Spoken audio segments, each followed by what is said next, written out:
Bonjour à tous. Aujourd'hui dans la chaîne Mecha 4 chevaux, je vais vous expliquer avec cette première vidéo comment fabriquer un contrôleur magnétique, plus communément appelé grognard. Une deuxième vidéo fera suite à celle-là pour expliquer son utilisation et comment on contrôle un induit, savoir s'il est coupé ou en court-circuit. Donc qu'est-ce qu'un induit? C'est l'élément qu'on a là. Donc cet élément provient d'un moteur universel, donc là c'était un moteur de machine à laver. On trouve un induit, donc c'est la partie tournante d'un moteur, universel ou à courant continu, qu'on trouve donc dans une perceuse, dans un aspirateur, enfin tout ce type de moteur qui comporte des charbons. On trouve aussi ça, puisque Mecha 4 chevaux est quand même lié à l'automobile, on trouve des induits dans un démarreur et aussi dans une génératrice ou un alternateur. Donc il faut un appareil comme ça pour les contrôler, tout simplement parce que avec un simple multimètre, on peut pas déceler on va dire une anomalie sur cet élément, soit s'il est en court-circuit ou s'il est coupé, tout simplement, on peut pas le voir avec un simple multimètre. Donc on verra dans la deuxième vidéo, on fera la démonstration de savoir comment on fait le contrôle du court-circuit ou de la coupure. Donc pour ceux que ça intéresse, voilà comment on fabrique un grognard. Donc moi je suis parti d'un transfo que j'ai récupéré dans l'industrie. Donc pour les gens qui on va dire qui aimeraient en fabriquer un puis qui n'ont pas de possibilité de récupérer, des fois on peut trouver des transformateurs comme ça dans les brocantes. Donc il y a des gens qui récupèrent, ou alors si vous connaissez des entreprises près de chez vous, peut-être qu'il y a des gens au service maintenance ou des électriciens, peut-être même les électriciens, même domestiques, hein, ça leur arrive de changer des transformateurs comme ça dans des applications un peu particulières.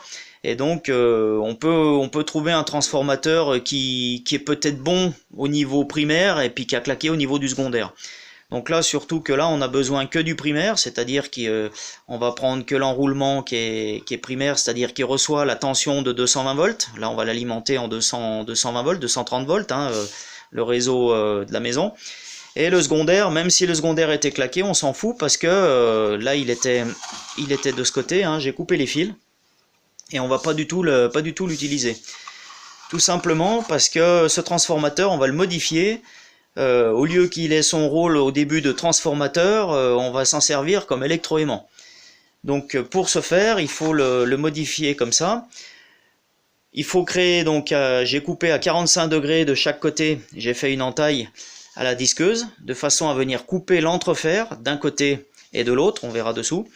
Et donc j'ai coupé à 45 degrés de façon à permettre on va dire à la partie cylindrique du rotor de venir se positionner correctement sans que ça tombe.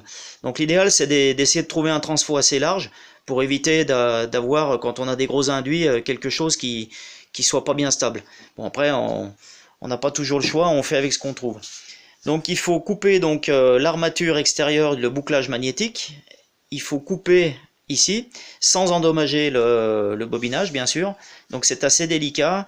Moi ce que j'ai fait, j'ai coupé la disqueuse jusqu'à peu près à 1 mm de la fin de chaque côté, et après j'y suis allé avec une scie à métaux pour vraiment travailler délicatement. Et donc dessous il faut aussi couper le bouclage magnétique. Donc là j'ai une cale en bois, on voit pas bien, mais on va dire la liaison normalement métallique qu'on a entre cette partie là et cette partie là, aussi là il faut venir faire une coupure et une coupure de façon à vraiment avoir quelque chose d'isolé. La seule liaison métallique qu'on va retrouver entre les deux, c'est le noyau qui passe au milieu de la bobine là, et qui va nous permettre de justement créer, malgré tout, il faut créer un champ magnétique, donc comme un électroaimant. Et on verra dans la vidéo suivante, quand je testerai l'induit, on verra vraiment que cette partie-là, elle est alimentée, et on a vraiment un fort pouvoir d'attraction magnétique, quoi. Voilà, donc pourquoi j'ai fait cet appareil? Parce que on vient de me donner une génératrice, et après avoir contrôlé différents éléments, donc les charbons, le collecteur, enfin bon, le stator, la partie extérieure, le bobinage extérieur, j'ai essayé de la repolariser et elle ne débite pas de courant. Donc je soupçonne fortement que l'induit soit en cause. Donc je l'ai encore pas ouverte pour la tester. Et donc, il faudra que justement, avec cet appareil, ça va me permettre de tester, savoir s'il est coupé ou s'il est en court-circuit. Parce que normalement, cette génératrice devrait quand même sortir du courant. Donc voilà un petit peu pour la conception, ça reste simple, hein, c'est plutôt un travail délicat, c'est-à-dire au moment de la coupe, hein, de faire attention à ne pas toucher le bobinage, mais autrement, il y a vraiment pas de grosses difficultés à réaliser un grognard. Alors pourquoi on l'appelle grognard? Parce que quand on met le courant, donc l'alimentation, là on va l'alimenter en 230 volts, quand on met l'alimentation, puisqu'on est à 50 Hz, eh ben, ça va faire vibrer cet ensemble-là. Et cette vibration va être, on va dire, amplifiée par l'induit qu'on va mettre dessus, et il va légèrement trembler, vibrer, d'où un peu ce bruit de grognement, et c'est pour ça que les anciens ils appelaient ça grognard, quoi.